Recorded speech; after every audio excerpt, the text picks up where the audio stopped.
So, you guys have heard the story of Dr. Gupta. You guys have definitely heard the story about Nurse Brittany. And you might have heard that one when I was a little bit inebriated, which I'm not there yet tonight.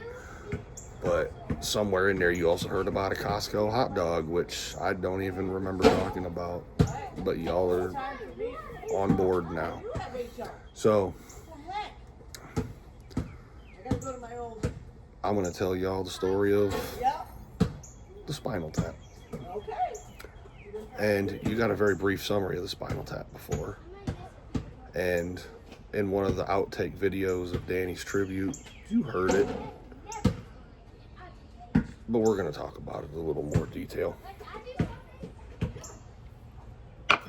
So, when they get Danny in the hospital, they have no idea what's going on. Symptoms don't match a damn thing. They can't figure out what the fuck's going on. So, they've done tests and blood work and all these things, and they don't have a clue what the hell's happening. So, they're like, we want to test him for meningitis. I probably called it malaria in one of the other videos when I was rocked. But I believe it was meningitis with the Spinal Tap. And Melissa, as you heard previously, somehow gave me medical authorization rights. She's crazy. So I said, okay, well, we need to do that if you think there's a possibility that he has meningitis, whatever it is. So they said, okay, can you sign the forms? And I said, oh, well, let me call the wife and just make sure that nothing's changed. So I called Melissa and I'm like, hey, Melissa, they want to do a spinal tap. They think Danny might have meningitis because some of the symptoms match. And she's like, you do what you think is best, and we'll make sure that, everything's taken care of. So, got you. So I said, okay, she wants to proceed with the spinal tap. So, as you heard in the other video, they had asked me to step out of the room because it's a sterile environment. And I did, because I was hungry, and frankly, I didn't want to be there during a spinal tap because I wouldn't want to be a part of it either. So, the whole Dr. Gupta story, you heard of them trying to wake him up ahead of the spinal tap. You heard about Nurse Brittany and her booty, and that was involved with the waking up of the spinal tap. So, they finally wake old dude up, and I step out of the room. And when I say wake him up, I mean like, for the fellas that are watching this video, you know what I'm talking about. It's like when you're in that stage of just kind of waking up, and you're in like the fart stage of the morning, right? Like you've got one eye kind of open a little bit, and you can hear sounds, but you're not processing them. But your colon's relaxed, and it lets the whole neighborhood know you're awake. Like he was like that kind of awake, right? Like I wouldn't be surprised if he let out a good old fucking brown growler and just let the whole neighborhood know he was awake. So I leave the room, and I'm sitting in the prayer room that I had mentioned previously, the little one light room shining down on you like an angel, and incredibly awkward. I'm sitting in there after I'd taken a walk, got some food, talked to Melissa on the phone, and waiting for someone to come get me and tell me Danny's okay. It takes about an hour from the time I left to the time Nurse Brittany comes back, and she's like, you can come back and see Mr. Grissom now.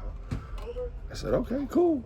So I follow her back through the tunnel of emergency room corridors to Danny's suite, which I mentioned before was ridiculously large. You could fit a family of 4 in there, no problem. They wouldn't trip over each other. I mean, it was every bit 1,000 square feet. I mean, I've seen apartments smaller than this sumbitch.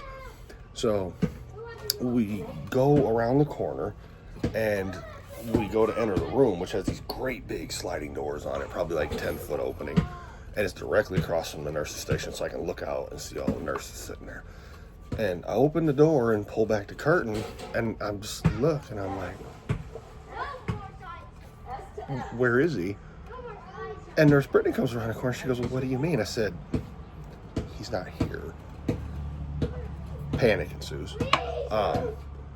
Apparently, someone had come to get him for an X-ray or a CT or MRI, some procedure, and the nurse that did know about it was now off of duty, so nobody knew where Danny was for a good 20 minutes. But what we did know was that something that belonged to Danny was in that room, and that was when I started looking around, and I said, what'd y'all do? And she goes, well, we did the spinal tap procedure. And I said, Nurse Brittany, why is there blood everywhere? And she's like, well, what do you mean? And I said, Brittany, there's blood on the floor. There's blood on the wall over here. There's blood on that great big ass sliding door over there. There is blood on the ceiling panel up there. And that great big light y'all use to check out patients has blood on it. And she chuckles. And it was the most sincerely sweet and innocent chuckle I've heard. And she goes, yeah, in the process of doing the procedure, the vial fell off the floor and it exploded.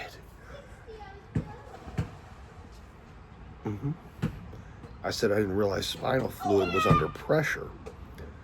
And she goes, well, sir, it's not. And I said, then how'd it get up there? And that was the time she finally noticed that there was blood on the ceiling. And she called the nurses in because nobody had ever seen that happen before, apparently, in that group of people. And I felt honored